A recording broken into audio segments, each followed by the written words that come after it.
मारी मारी के घुमा पूरा गोवा राजा जी। एगो नया गाना आइल भैया, औरतिया कहती है आज हो गई ने पूरा डेकोरेट बलम की करिया ऊपर नीचे सेट बलम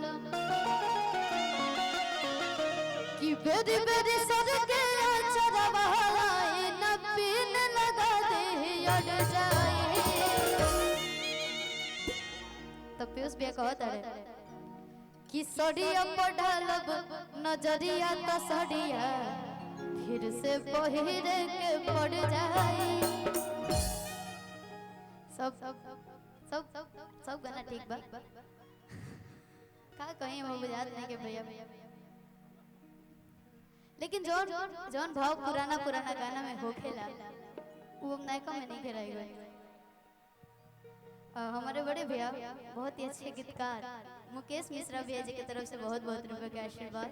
और ये लोग जब कलाकार कलाकार को पैसा देवेला तो अलगे मजा रहेला। सुना ए जब बैठ जा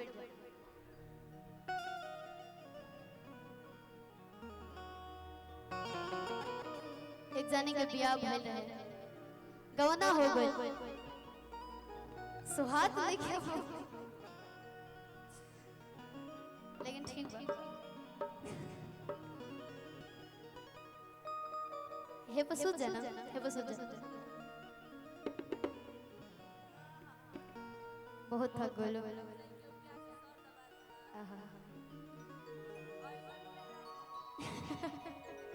कहत रे कि आज हो पहिला मिलनवा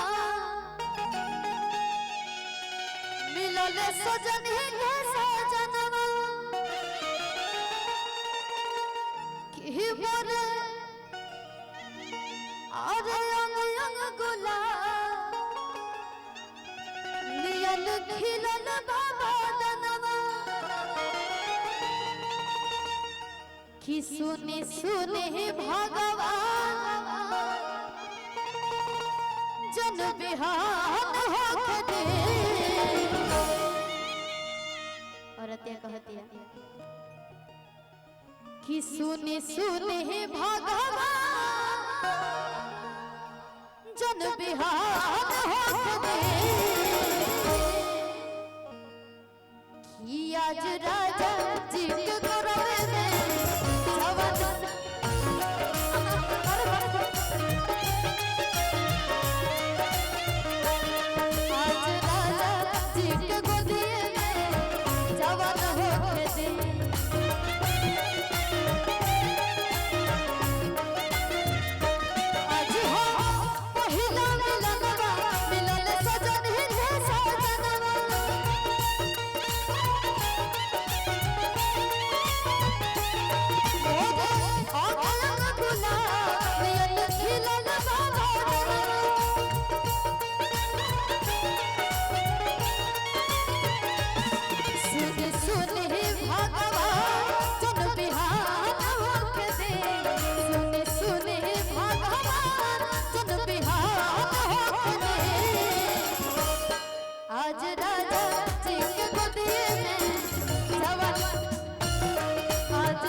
भोजपुरी में बड़ी मुर्गी के भाव दिया जाला भैया। राजा जी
कि आज आग भुके दरिया में आज भुके दरिया में नेहात होके दे कि आज राजा जी के गोरवे में जवान होके दे आज राजा जी के गोरवे में जवान होके दे आज हो पहिला मिलनवा मिलल सजन का सजनवा और आया दुल्हा खिलन बाबा सुनी सुनी भगवान जन बिहार होके दे सुनी सुनी भगवान जन बिहार होके दे भैया कि आज राजा जी के कोरवे में जवान होके दे आज